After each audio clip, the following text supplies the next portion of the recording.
Hello, witches! Grab your goat, stick your arms out, because it is time for the Witches Movie Coven. Yes, witches, real witches, talking about witches, real and fake witches in movies. Tonight we are doing Weapons, a brand new 2025 film. And I am Patti Negri. I am one of your hosts. You might know me from Ghost Adventures. You might know me from my new book, Dollcraft, right out from Llewellyn. You might know me from The Witching Hour, my podcast. You might know me from Bathroom Walls Across America. But I am here and I am proud to introduce you to my co-stars. Let's start today with Richard-Lael. To quote Courtney, that's me. Hi, Richard-Lael is my name. Richard-Lael is one name, not two. If I were just Richard, I would be a. I am known as the gentleman psychic. I am different than all of the other psychics who are all doom and gloom or love and light. I'm a happy medium. I used to be a psychic and a small, but I gained some weight. And since we're on that topic, you can go right over here to that, and you can go to that mystery control, that thing right over there, and you can get all of our pillows and blankets and hoodies and wonderful things. Also, hit the like and subscribe over wherever that may be, because that helps out the algorithms and that helps us to continue to see you. Thank you very much. And with the golden locks, Jason Mankey. I'm Jason Mankey, 10-time Llewellyn author. This is my latest book, High Priest, a biography of Raymond Buckley. That's Jason with one J and not two, because if it had two J's, I would be a JJ, and I'm just a Jason. Thank you very much. The lovely Heather Greene. Hi, I'm Heather Greene. I'm the author of Lights, Camera, Witchcraft, the critical history of witches in American film and television. I am also an author. I'm an author. I'm also an editor at Llewellyn Worldwide, working with wonderful witchcraft authors or witchy authors or authors that write about witchcraft and occult things, as well as a journalist covering all things occult and a member of this coven. And I'm really excited to be here again this Wednesday with y'all. Thank you very much. Now, unfortunately, Courtney cannot be with us this evening. Send her love, send her good vibes, send her hugs.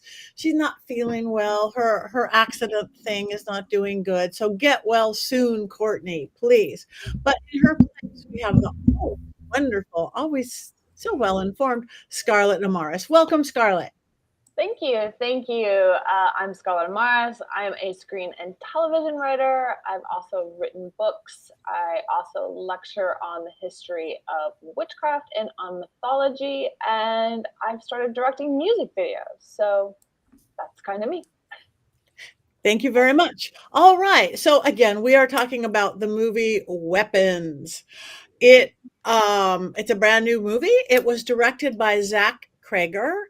Hopefully you guys all watched it. I think it's going to HBO Max, but it's been one of those pay to play ones, but I think it was worth it. But before we even get into the movie, our silliness and our great stuff, I want to do a tribute to my friend Trevor Moore.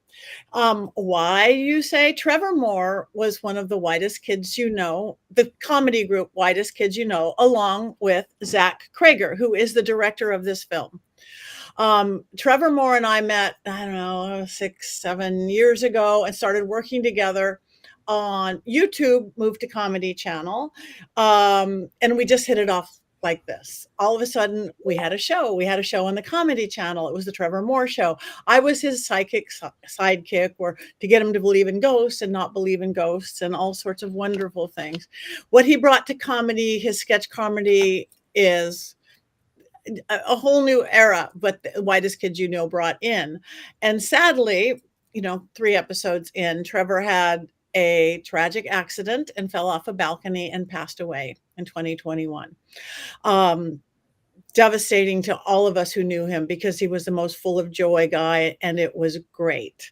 And even his wife said at the funeral to me that our relationship was this special thing. And this is one of the biggest deaths that have ever affected me. And why I even wanted to bring it up, to not bring us down so I can bring us back up, is the director, also Whitest Kid You Know. He credits the emotional core of the movie of Weapons to his grief over Trevor's death. The film was totally born of that place of loss for him, transformation, and the attempt to find meaning after tragedy. So again, um, thank you very much, Kelvin. Again, I am fine. I live on, but I miss my funny, irreverent, make me roll on the floor and pee myself, Trevor Moore. But Zach lives on, and he went so successfully into directing and movie. And I just want to start there, but let's go get back into the fun and games. Miss you, Trevor. Love you. I'm sure you were at the screening of this film, and hopefully you guys all saw it. But again, just in case you didn't see it, Richard-Lael, do you have a thorough and unbiased synopsis of this lovely film? No. No, I'm just kidding. I might actually surprise you today because this one is one that I will be direct on, and I will not give any opinions until it is time. 2025. This is a film that takes place in 2025, though I think 2 years after. The date is actually slightly wrong. I think they say that it was a Thursday, the day that the children disappeared, but it was actually like a Tuesday. I don't remember. I don't care. So the story basically is that in this little town in Pennsylvania, this fairly new teacher goes to school one day, and every one of her students have disappeared in the night. All but one lone boy. This one boy, as we discover, his auntie had come, his great aunt or his mother's aunt. We don't know, because this auntie shows up, and she is a little bit terrifying in the fact that she is this aged, elderly person that even the mother and father don't know that well. At one point she says she's the sister, and one point she says she's the auntie. I have a theory which we'll get into in a moment. As it turns out, this woman, after all of these children have disappeared, the teacher has gone through vandalism. People have called her a witch. They have vandalized her car by calling her a witch. They have outcast her. They have ostracized her to the point where when the superintendent or the principal of the school tells her that she needs to go home, she says, "Home? You mean like the liquor store?" Because she's under so much duress. All of her pupils are missing excepting for this boy. All of them. And the whole film is sort of cut up into 5 different segments, 6 at the end. But you realize that there are all of these vignettes that are all happening at the same time, and they all sort of work around and make one cohesive film. It sounds more confusing in storytelling than it actually is via the film, but as it turns out, we find out that the school teacher is not a witch, but it is really the auntie who is a witch, and she has, by using a black tree and taking something from people, has made it so that she can sort of control them like a parasite. How old is she? We don't know. She mentions consumption, which is something that was used from the 18th century to the 19th century to talk about tuberculosis. So we don't really know how old this person is. Is she really the auntie? Well, then why don't the parents know? Does she control the mind? Who knows? As it turns out, she has tricked this little boy into, the boy comes home from school and he finds out that his parents are what paramounts to being zombies. They deal with what looks like addiction. They sit at the table. She basically tells him that she can control them, and that if he doesn't do as she tells the boy to do, that she can cause them great harm. So she said, I thought your parents were going to be enough to satiate my needs, but they are not. I want you to go back to school, and I want you to bring me something from all of the students in your class. And they do. He does. And so that night at 2:17 in the morning, that night, all of these pupils, they leave because, and we know that it was 2:17 because they have security cameras and they have mobile devices and alarms and things that are all set at 2:17. At 2:17 is when they are. So as it is, this witch causes parasites that she takes over their minds. The one of the parents who misses his child ends up by rescuing the teacher. They both drive. They have triangulated the area. The location is at Alex's house. They go in.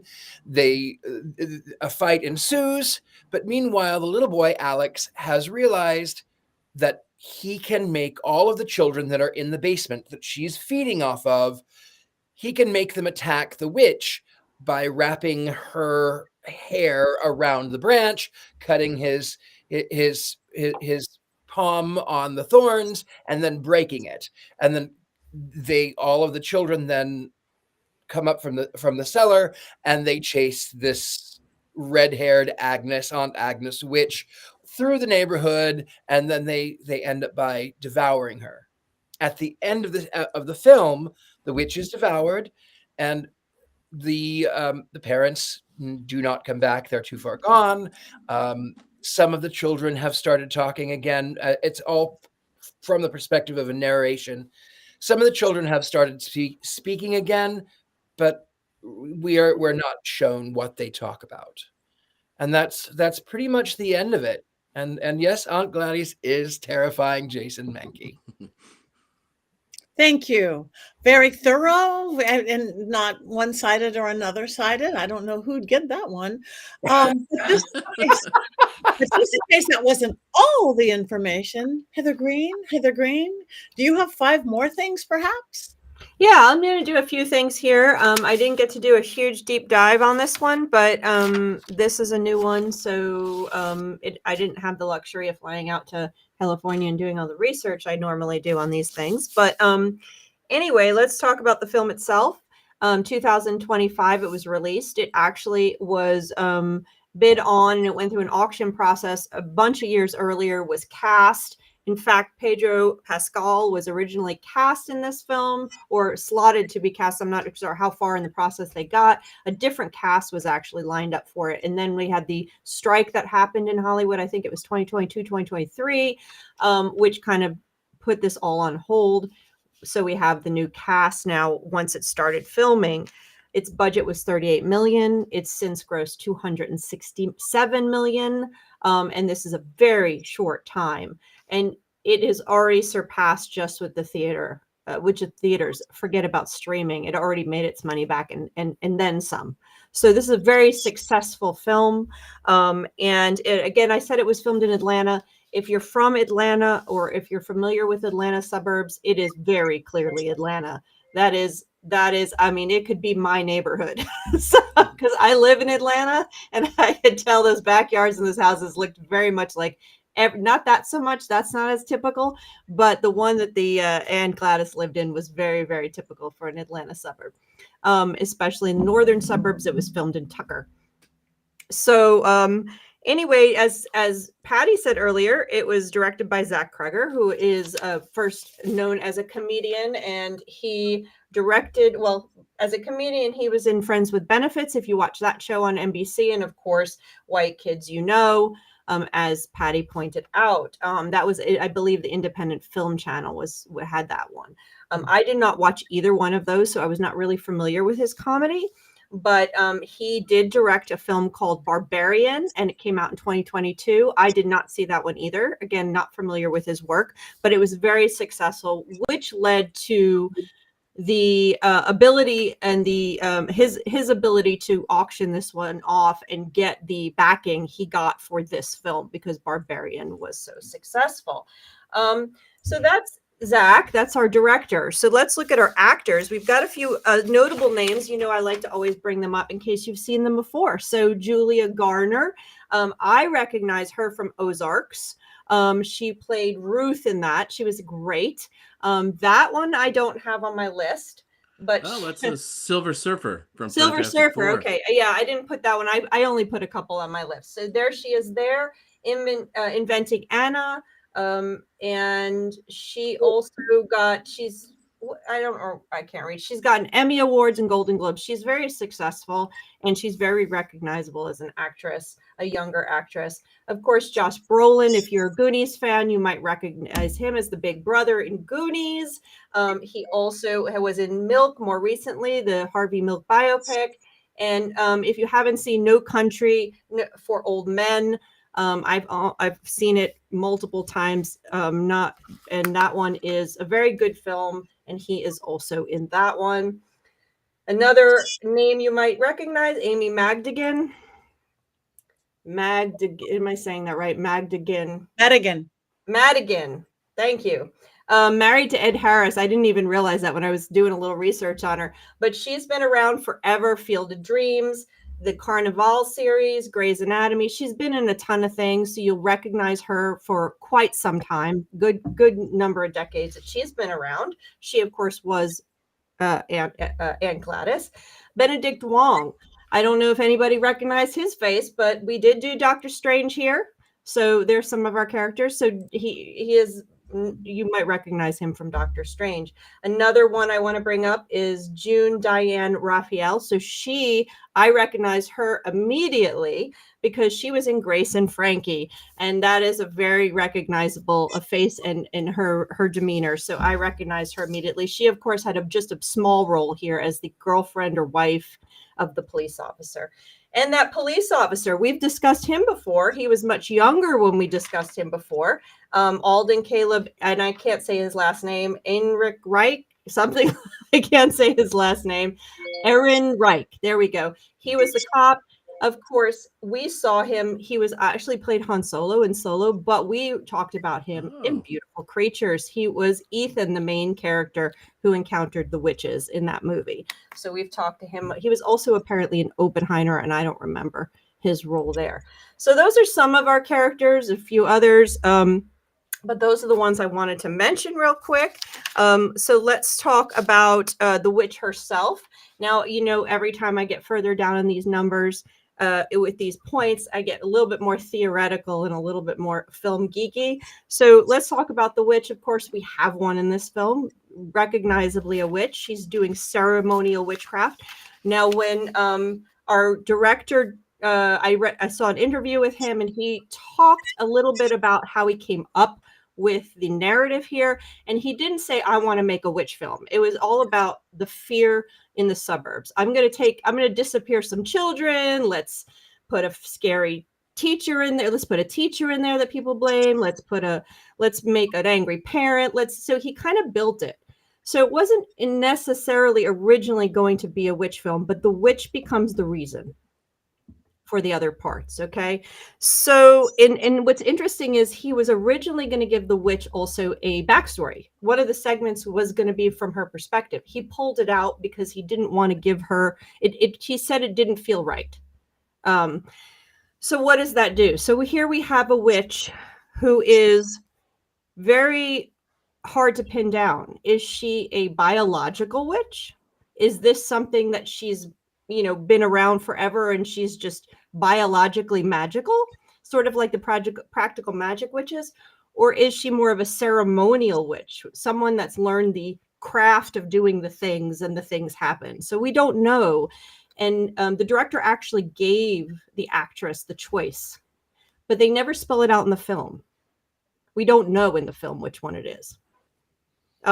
Because she does do ceremonial stuff. We see contagion magic happening. We see blood. We have things being taken. We see spells being cast. We see candles.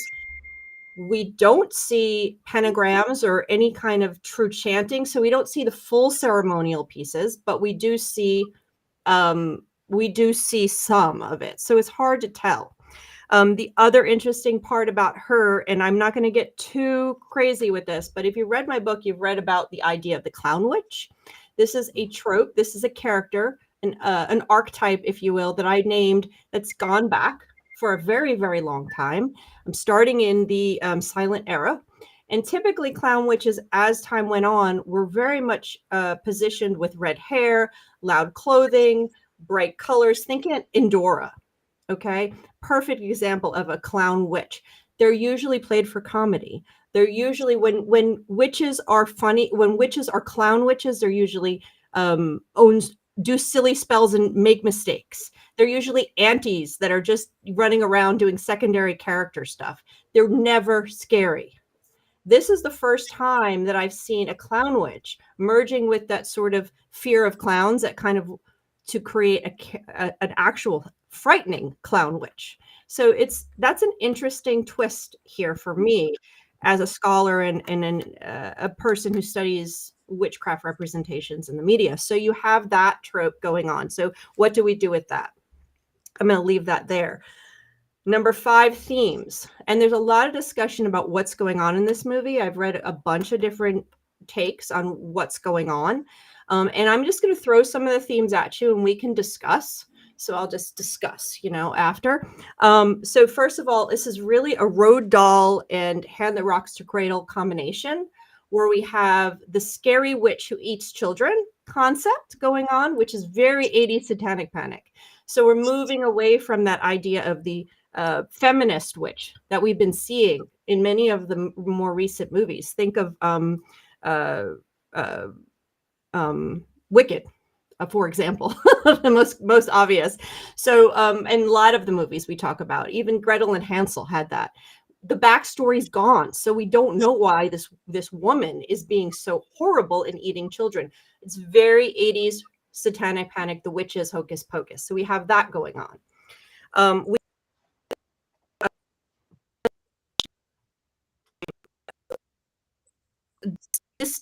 Of the perfect society, the stabling of the perfect suburban area where you see ring cameras and people doubting each other, and the cops don't tell the whole story, and the cops are pulling out their cameras and they're beating people. And you also have this problem with the teacher who's drinking, and you have this other destabilized. Nothing's quite right. It's like people are just destabilized. It's not 1950s perfect suburbia. Something is wrong. People are not trusting of each other, and everything that is supposed to be something you trust is a little not trustworthy. So you're getting that as well. You're not getting a perfect suburbia, right? And then you add into that the moral panic aspect of it with calling the teacher a witch immediately. Okay, so you have that going on. And then you have the final one, and I'm going to bring this up, is that how easy it is for us to become weapons. Mm-hmm. How easy it is for us to become something that turns on our neighbor or turns on our loved one and bashes their head in with her own forehead.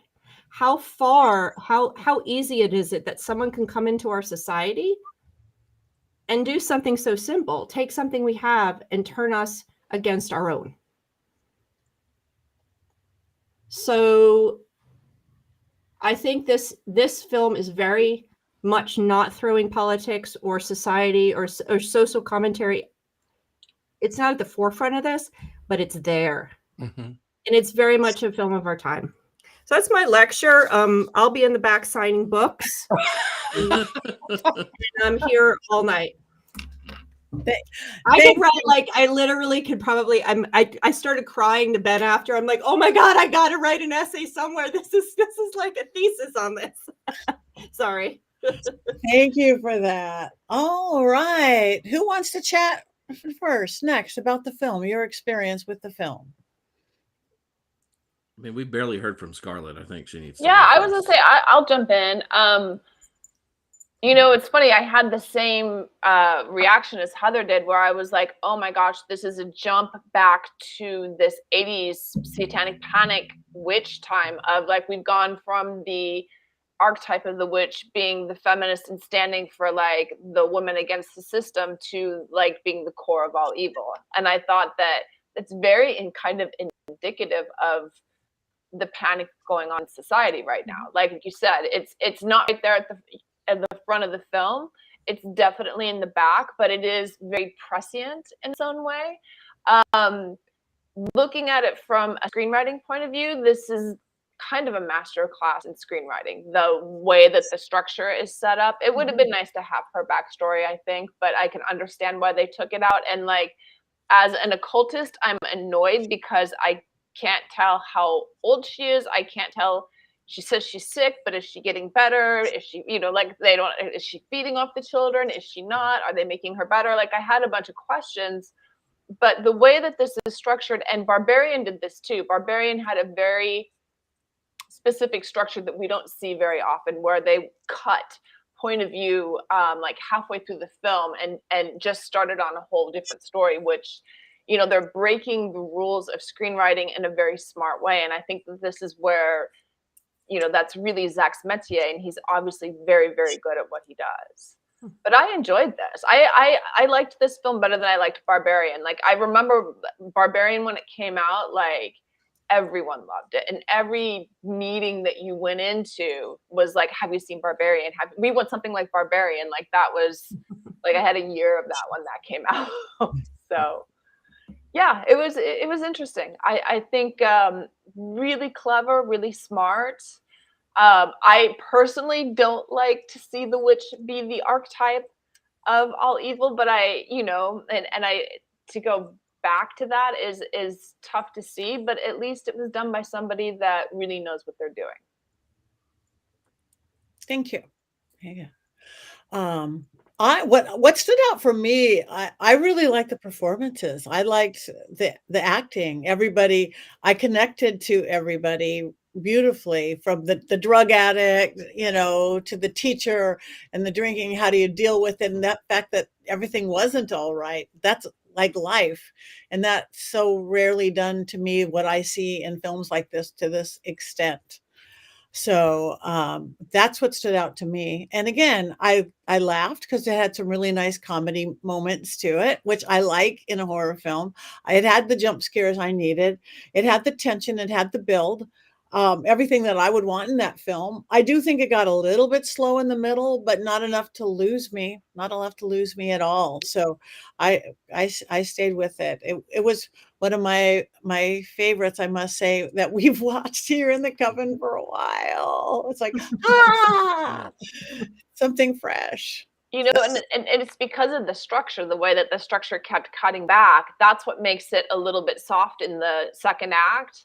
And that was the risk that they decided to take. And I applaud that, because that is, we don't see a lot of that in this day and age. And so, yeah, I felt the same way, where I was more than willing, just because it was something different, to put up with that slightly longer second act that was, just a little bit quiet. Yeah, me too. I like the multiple perspectives, how you're seeing it from the teacher point of view, how you're feeling the drug, how you feel it from the cop POV. I'm just not used to seeing that at all. So I totally liked it. If I may, I actually want to piggyback off of that perspective of seeing it from different perspectives. I tell people whenever I used to teach acting, and I did a lot of background, a lot. When I lived in Los Angeles, a lot of background. And I myself wanted it to seem real, and I wanted to know where I was when the director called cut. So I believed that we're all the star of our own movie, and it just depends on where the camera is. So when I would do background, obviously you can't actually talk, because you want the mains to be able to get their lines out. But I would tell the story of the three little pigs, and it would depend upon how I was was I at a funeral, was I at a party? If I was at a party, it would be, I would whisper the story. And then if I were at a funeral, it would be,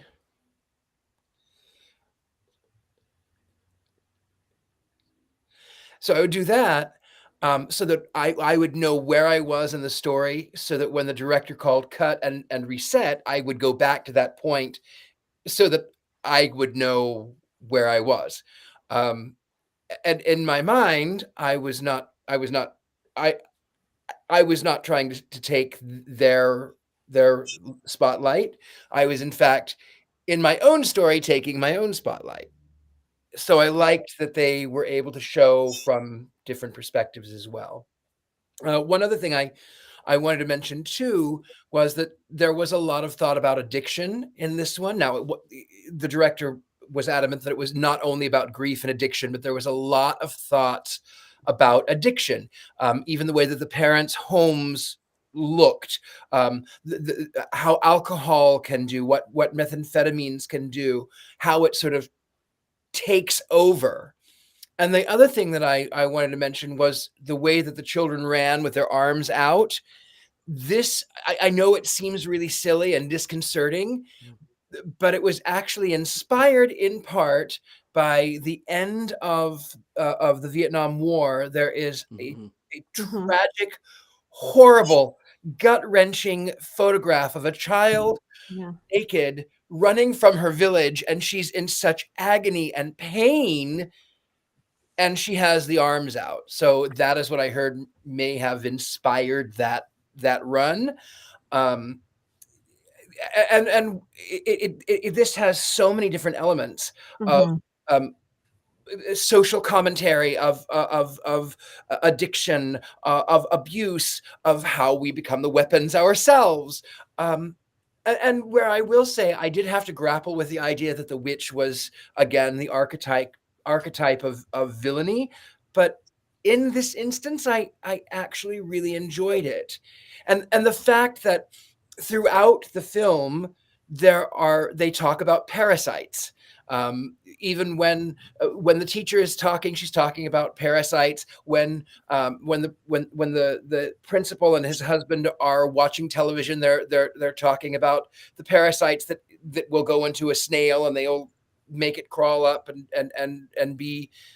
And then, of course, there's I think there was one about the parasites in ants that make them crawl up on a leaf, and then they get attacked. They get eaten by a bird, and then another.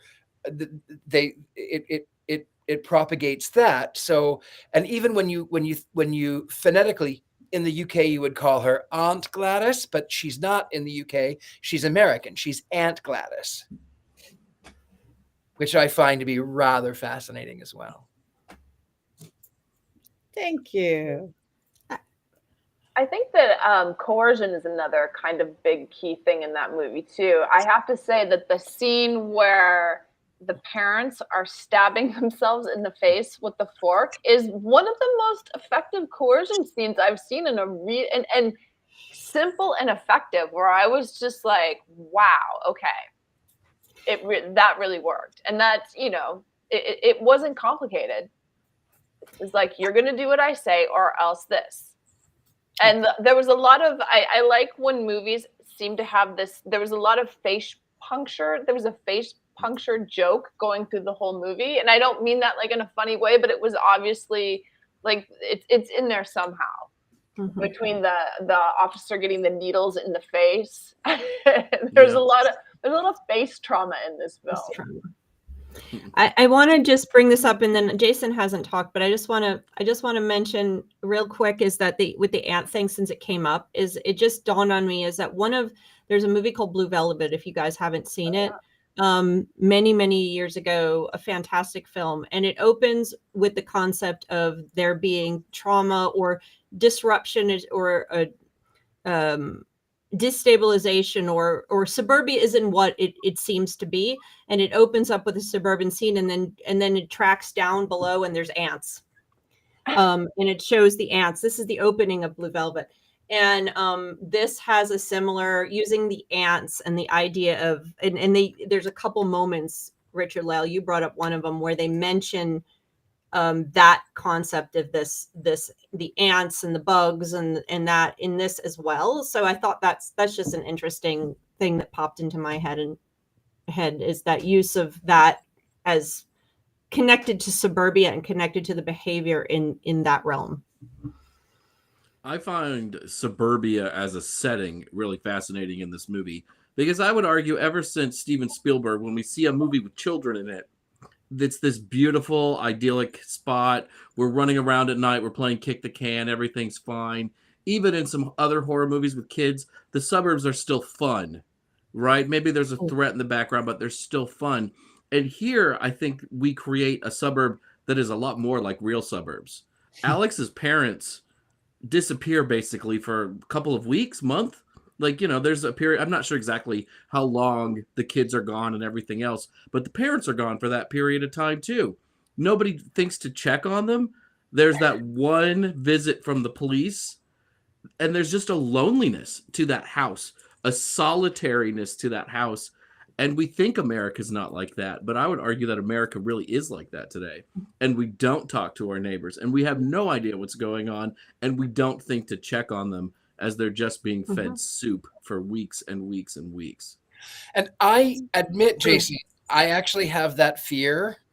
I mean, I'm well known, I'm everywhere, but I have that thought of like, what happens if I just didn't show up? What would happen? I am a recluse by nature. I am a recluse.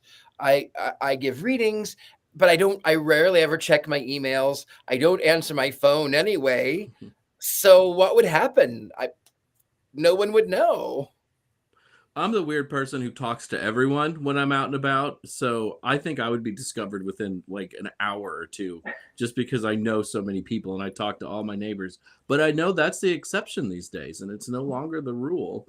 And I just was really struck by that solitariness. The teacher was pretty solitary. Brolin was really solitary too. Nobody thinks about what their neighbors are doing, what's going on over here. It's easy to say the teacher is there because she's somebody that everybody knows. She's easy to cast blame on. It's harder to cast blame on that person that you don't know down the street. Right. Richard-Lael, we would know. Come Wednesday, we would know if you didn't show up. Yeah, I mean, your body might have been decomposing for 6.5 days, but we would know. Yeah. Eventually. Or on school day. If you didn't show up to University Magicus and you didn't show up here. That is also true. That's also true.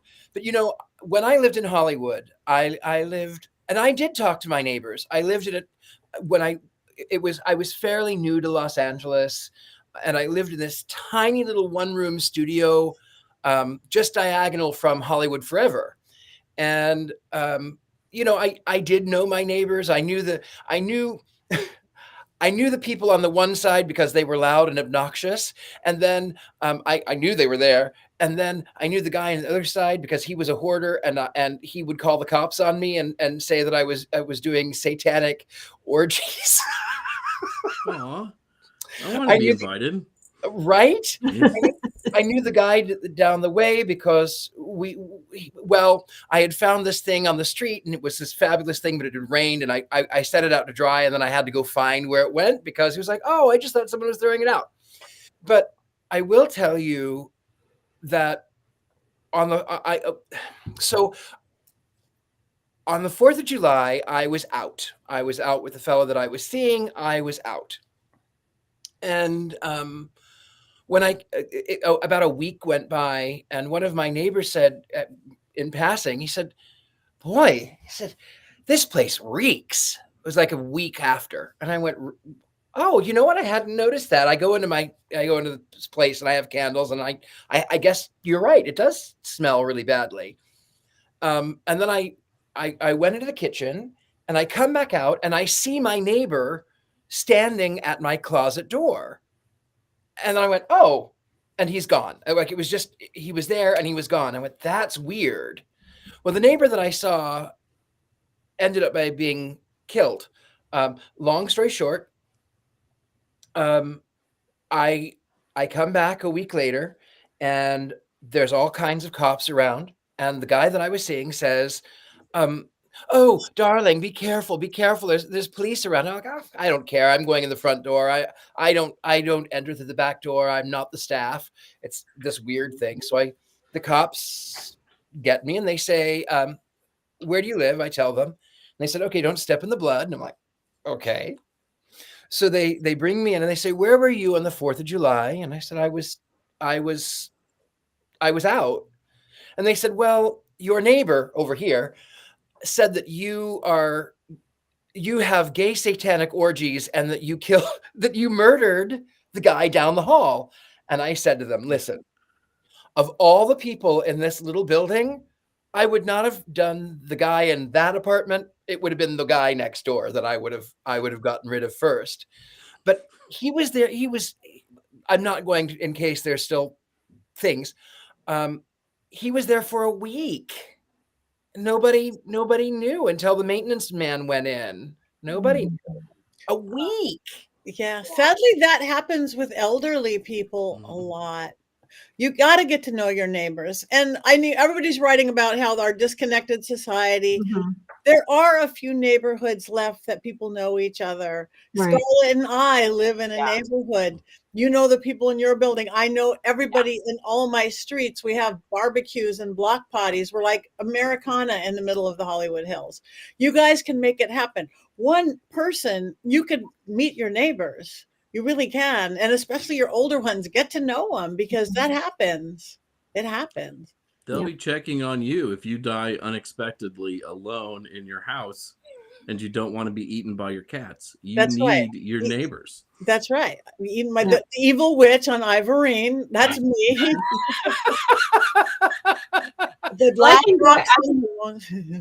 I can guarantee that is very common in the suburbs of Atlanta. What they were projecting here with the Ring cameras, and even when the one mom opens the door barely, well, I'm not comfortable with that.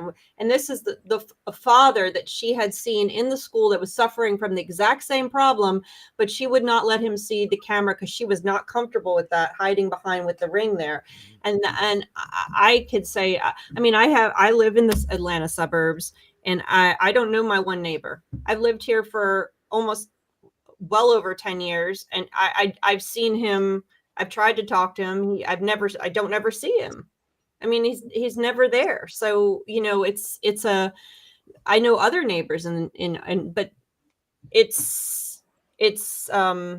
it is. And I think someone said that it could be partly our disconnected society or our now digitally connected society. And I think that's definitely, if we were to go on a philosophical rant, I'm sure that's part of it, because it's so easy just to come on and chat on Reddit and various things and ignore your neighbors right outside, including your little animal friends and trees and everything else. So yeah, this is definitely a symptomatic issue that they're dealing with in this film. And I'll just say that I thought it was I love films that don't go in linear order when they tell a story. So they did it very effectively. And I thought there was some great camera work involved. I thought it was a little gory for me. My taste, I could have cut down on the gore, but I get it. It wasn't extraneous. It didn't get too far outside the film, but anyway, I enjoyed it. So I'm looking forward to a potential number 2, which he says is possible. On a more positive note, Patty made a note of this earlier. There were times when I found the movie pretty funny, and I'm not sure that I was supposed to laugh at all those times. Like at the very end of the film, when the kids are running through the suburbs and crashing through the glass and tearing the screen doors off, I thought that was hilariously funny, because it was so unexpected to see something like that. And you don't see things like that. And I laughed really good and hard. And then Aunt Gladys gets her face torn off, and I stopped laughing. But it was watching some of those scenes because people were just doing things you didn't expect them to do. Right. And that's a comedic device. I mean, we see it in movies all the time, and they'll run past a couple watching TV, and they come out the other side and they've got a sheet over them, and then the other people come across. Yeah. I mean, it's an age-old comedic device. I was very surprised. And then the one guy looks over and there's this crazy old woman running through, and then there's a bunch of kids, and he just looks the other way. I laughed out loud too, Jason. Yeah, I think we were supposed to. I think we were supposed to break that energy to keep you on a roller coaster. Yeah. So I often laugh in the wrong places in movies. You know, like I find the Jurassic Park movies hilarious, the new ones, because they're so bad. But no one else in the theater is laughing with me. So I'm glad that people were laughing with me this particular time. But also, was Aunt Gladys scary to everybody else too? Like, anytime she was on screen, you know, like she would try to be charming, but that would last for about 22 seconds. and then you're just instantly creeped out by everything. The wig, the fact that she looks like Bozo the Clown, the really old clothes, the glasses. The actress who played her just did an outstanding job. Amy Madigan, just terrific. Yeah. Yeah, I agree. So any other comments before we move on, if anybody has quotes? Does anybody have quotes? Not really. We don't have any quotes. All right. Well, then we move on to Jason. Do we have a Mankey movie moment? We do. Remember that these are always hard to do when the movies are good, right? It's easier when they're bad. This was tough. But I do have a few unanswered questions about weapons after watching it yesterday. I'm going to start with Alex. Alex is the boy who did not disappear, and he has to feed his 17 classmates and his 2 parents soup to keep them alive. That's 19 cans of soup a day, and it presents a lot of math that was not explained in the film. 1 can of Campbell's chicken noodle soup, not diluted, is 10.75 ounces, or about 64.5 teaspoons. I did all this work for you. Feeding a drooling zombie-like person 64.5 teaspoons of soup a day has to take at least 5 minutes, but it's more likely to take something like 10 minutes, judging by how fast Alex feeds people in the movie. Let's say it's 10 minutes per person. That adds up to over 3 hours of feeding people a night. That is a lot of time spent on soup. Did he ever get his homework done? Did he ever have time for anything else other than soup? But some of you are saying Alex didn't feed every kid a whole can of soup a day. But those kids were not emaciated, and they had plenty of energy at the end of the movie. Clearly, they were getting entire cans of soup, or they would not have been able to run that fast and tear off Aunt Gladys's head so efficiently. So yes, clearly, whole cans of soup every day. And I can't help but think of Alex buying all of that soup, which I suppose had to occur daily. It's got to be 20 cans of soup a day. He too has to eat. No one got suspicious about a small boy buying 20 cans of soup daily? This police force is inept. That's 140 cans of soup a week. That is a lot of soup. I feel greedy and judged if I buy 10 cans of condensed soup in one shopping trip. Alex was doing twice that on the regular. Speaking of inept police, Police Officer Paul was stuck with Aunt Gladys for how long? Clearly it was several hours. Is there not GPS on his car or on his phone? Why wasn't anyone concerned about this? Was everyone down at the donut shop? Or perhaps the force was finally investigating the condensed soup shortage in town. Whatever was happening, it was clearly not good policing. And Aunt Gladys, how dumb were Alex's parents? Does his mom really have an Aunt Gladys? If she was really the woman's aunt, wouldn't everyone have warned her to stay away? Or perhaps everyone was already dead in the family, which in and of itself should be a huge warning sign. If the last thing I hear is Aunt Gladys is staying with us, and then I never hear from that part of the family again, maybe I would assume Aunt Gladys is to blame. Why are all the people in horror movies so dumb? And finally, where were the weapons? I get it, the children are the weapons. But mostly the children just run around with their arms spread out. Unless you are specifically programming those kids to rip someone's face off, the most harm those kids are going to do is to store shelves. Just think of all the merchandise they are going to knock down with their arms spread out like that. Kevin to aisle 10, please. Kevin to aisle 10. Just think of all the stuff Kevin is going to have to pick up and put back on the shelf. Seriously, though, I starved myself of information about this movie for months, so everything would be a surprise. But with a title like Weapons, I did expect a few things, like actual weapons. In my head, I'd built up this fantasy that the movie would end with giant laser beams, or someone would use one of those cool maces with a ball and chain on the end, and then bees would come out of the spikes. But no, we can't have cool things like that. Flaming swords are always nice too, but no, again. We got bundles of sticks and bowls of water. It was like Aunt Gladys took horror movie lessons from the Blair Witch. So what are we to make of these gaping plot holes and weapons?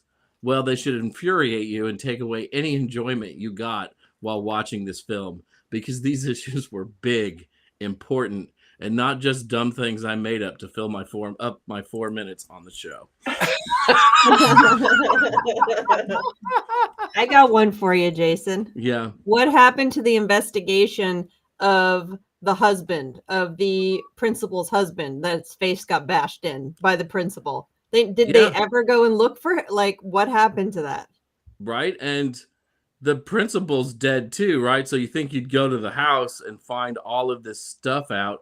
Did they have a Ring camera? Like, did they get a picture of Aunt Gladys? Right. I think every horror film, though, you have to set aside certain expectations and just live in this world where people are going to make really dumb choices, right? And you have to just suspend disbelief. Certainly. That was brutal, though. That scene really hurt me. Me too.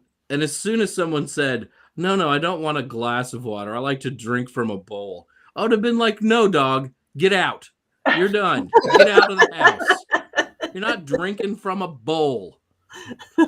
Well, and then that brings up the other thing. You said, where were the weapons? So, okay, the kids are the weapons, right? As you pointed out. Well, maybe the weapon was the witchcraft.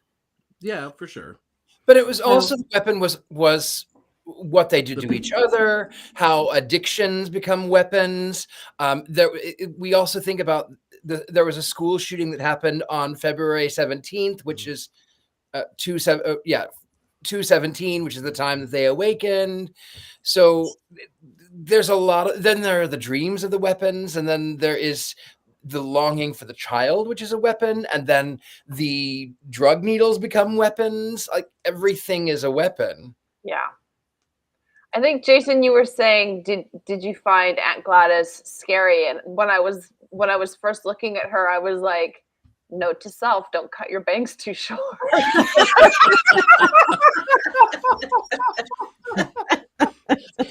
Yeah. Holy That's crap. a Caesar cut. That's a Caesar bang cut. You're not even close, Scarlett. You're not even close. But I have been close. That's funny. That is funny. Okay, well, it is time. Now, all of you in the chat room, thank you again for all your participation. There are some great comments, quotes, and things. Let's vote. Wands up or wands down on weapons?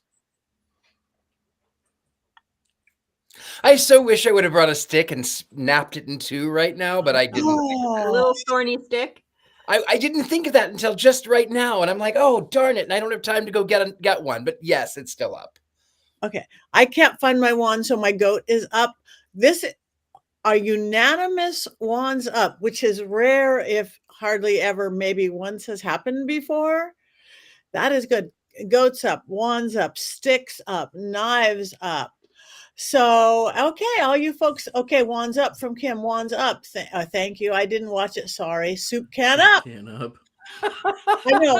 Had we thought, I would have had a soup can. I would have had wands. Kim just says wands up. So, all right. So for those of you who didn't say it, if what we talked about intrigued you at all, it's going to HBO Max. You won't have to pay the whole $10 that we had to pay, but I think it was worth that $10. I do. C.A. Burnett says wands up for the weapons. Again, I like the directing. I like the performances. I like the concept. I liked all of it. Goats up. What are we doing next week? Oh, I'm not going to be doing it next week. I'm going to be on a plane to New Orleans. But what are you guys doing next week? We are doing Witchcraft. It's the 1988 horror film that led to quite a long franchise, Witchcraft 2, 3, 4, 5, 6, 7, 8, 9, 10. So Witchcraft, 1988. Okay, When I hear things like that, I know one other thing. That is not something my wife is going to watch with me. No. Satanic Panic Horror, front and center to next week. Okay. All right. We got a couple of minutes left. So anybody have anything interesting going on this next week or two that they want to talk about? People can come see us or where they can find you. Richard-Lael. I am really easy. to find. I'm at thegentlemanpsychic.com, though again, message me on the medias of social because I get overwhelmed and I have executive dysfunction and I never check my emails. So I'm everywhere else, all of the other socials and media. Of course, Vampire Balls, and I do readings and I do seances here in my home, so you can come and see me here. Yeah, that's it. New Orleans. University Magicus, Scared and Alone. I'm a little bit of everywhere. Thank you very much. Jason. My next trip is not until November. I'm just going to be celebrating Samhain at home. But on November 21st, I will be in Las Vegas, Nevada at the Culture Fair being held there. Beautiful. Thank you. Heather. I am going to be in Minneapolis visiting my coworkers in a couple weeks. Just working with my authors. That's just going to be a fun little trip. But then after that, I will be teaching a class on the ancient French Wiccan religion. Oui. Here in Atlanta. I don't have the date for that, but it's going to be in the Atlanta suburbs. And I also will be at Conjuration with a number of other great witchy folks. It's a pop culture conference that focuses on pop culture magic, movies, gaming, all kinds of everything you can imagine, even Broadway. And so I'll be doing a few classes on haunted dolls and puppets, and I'm probably going to be on a Broadway panel because why not? And if you get to sing, that'll be even better. And a few other things. I may even do some readings. It's going to be a fun weekend, November 14th to the 16th, I believe those are the dates. And you can find it Conjuration in Atlanta. Perfect. Thank you. Scarlett. I just relaunched my website, which is very exciting. It's scarlettamars.com. I'm prepping for a music video. I'm also on script now, so I'm pretty busy. And I'm in the middle of teaching a series, Witching the Art of Words, which is like a creativity and creative writing and witchcraft series all rolled into one, which is something that I absolutely love to teach. So that's what's keeping me busy these days. Beautiful. Thank you very much. Anybody in who wants to get to Eau Claire, Wisconsin, this weekend I will be there for Paganomicon. Phenomena. Wow. Sounds like a Muppet song. Is what it sounds like. I will be helping lead a couple rituals. I will be teaching a doll class both on haunted dolls and on puppets. I will be doing a seance. And again, check it out. Phenomena. You can find it online. Next week, I will be with Richard-Lael in New Orleans. We've got 4 days of vampire ball events. I've got a seance with a ball, and I've got 2 different book signings for Dollcraft. I'm going to be at Bloody Mary's place doing ritual. We're doing a ritual and blessing and a book signing for Dollcraft. And the very next day on Halloween itself, I'm going to be with Ghost City Tours. They're planning a whole event with readers and like candy apothecary witchy stuff, doing another book signing. So coming down to New Orleans Halloween week, and then I get busy. Anyway, that is about it. You guys like us, please. Follow us, please. Check out our website. Check out our books. We all have all of the above. We love your input. We love your 10. We didn't. Only Jason has 10. 10. But tell your friends about us. I got to order the book. Yeah, order the book. Order all 10. I'll order everybody's books. And where you can order stuff is mysterycontrol.com. I think you can get many of our books besides Llewellyn and Amazon and your local store. Go to your local store when you can. But we do, as Richard-Lael said, have a fabulous merch. You can get a pillow with beautiful Richard-Lael right on it. You can get cloaks and capes and T-shirts and bling, Black Phillip bling, including Black Phillip, right at mysterycontrol.com. So other than that, we are witches, and we have one more thing to do. And if there's not a rush for us to run at full speed with our arms spread, unless we have to cackle, right? 1, 2, 3.